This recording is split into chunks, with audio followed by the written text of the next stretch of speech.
Hi, I'm Matt from Tubby Tarot. Welcome to 10 Talk Tuesday. I want to ask you something. Are you a tarot whore? We'll find out just after this.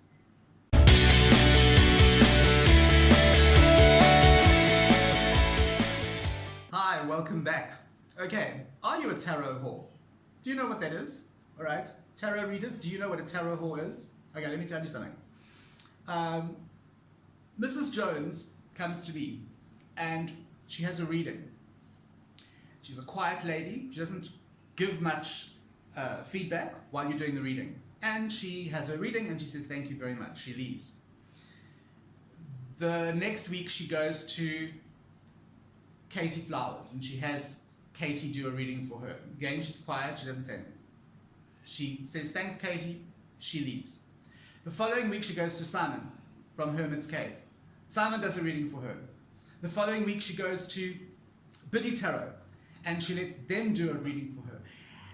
She is basically jumping every week from reader to reader to reader, and she is probably asking exactly the same question. She is a tarot whore. Now, what do you do with clients like this? What do you do with people like this? How do you not be a person like this?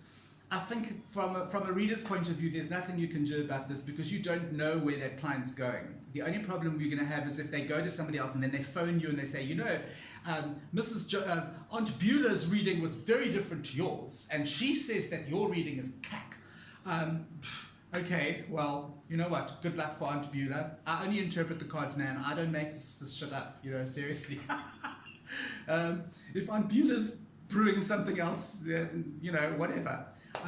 Tarot whores tend to accept the soft option, the easy read, the whitewashed read, where they have to do the least amount of work possible to make that reading a reality. So a tarot whore will obviously run around from reader to reader to reader, and they will look for the easiest option. So if I say to them, look, you're going to have to do X, Y, and Z before this is going to happen. They will go, okay, fine, yes, all right. And then they go to somebody else, and that person says, no, my dear, don't worry. You don't need to do any of that stuff. This will happen anyway. All you've got to do is sit back. Obviously, they're going to believe that reader. They're going to want to latch onto that interpretation, because tarot whores don't like to do anything themselves. They are the kind of people who want the reader to do everything for them, or they want the cards to do everything for them. They generally ask these mind-boggling questions like, and I've done a whole video on this. When will I die? I don't know. You're going to die sometime, but I don't even answer questions like that. I just say, look, sorry, man. That's, I read cards. I'm not a psychic. So, what can you as a reader do about these clients? The short answer is nothing. As a reader, you don't really know if they're going from reader to reader. However, as a client, as a tarot whore, there is something I need to talk to you about. Excuse me. You have to get out of this mindset that things change easily. We all think that a spiritual awakening is this moment. It's not. It's usually a Slipknot moment. Do you know what Slipknot is?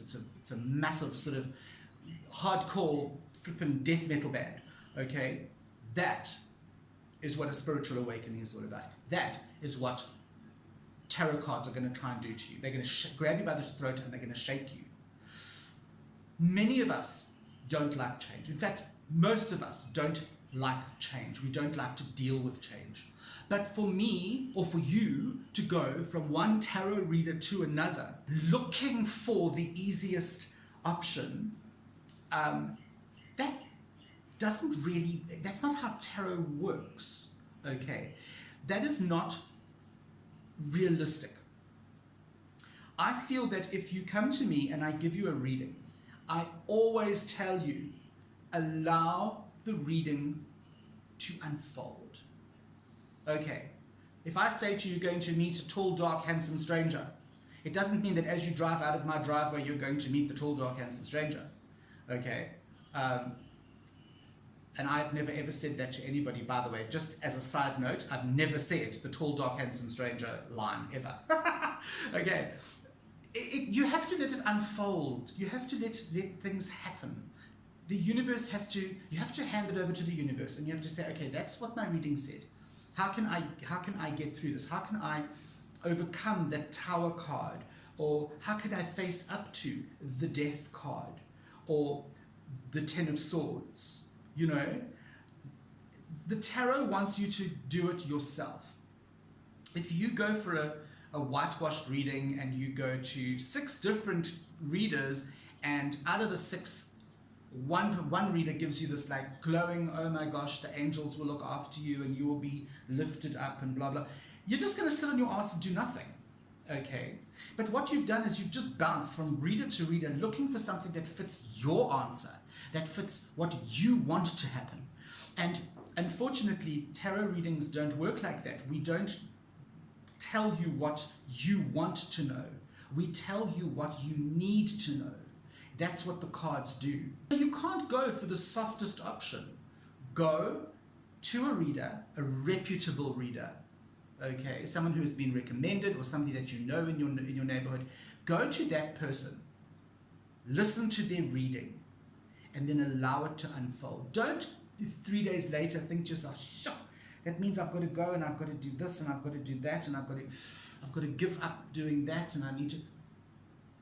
Then you go to another reader in the hope that they will say to you, oh no, don't worry about it, you can do X, Y, and Z. Or no, you don't have to do anything, just sit back. No.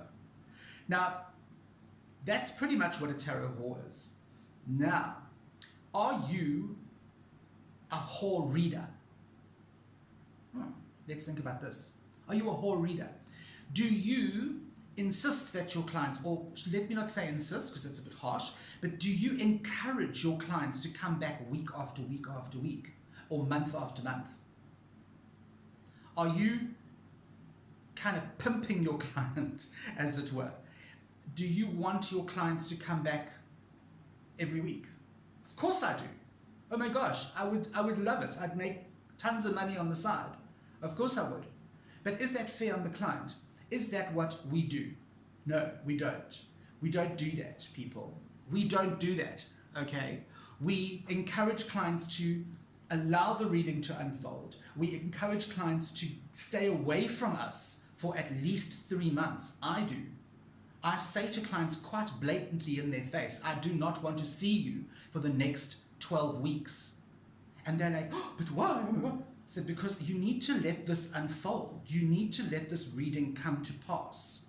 If you have other questions that you want to ask, if you have a specific question you'd like to hone into, that is a different story.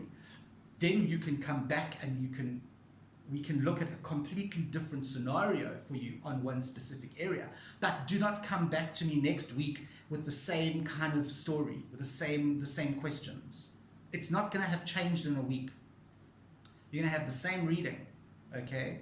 Or you might have a different reading and it's going to completely confuse the hell out of you, all right? It'll be a different reading with the same meanings.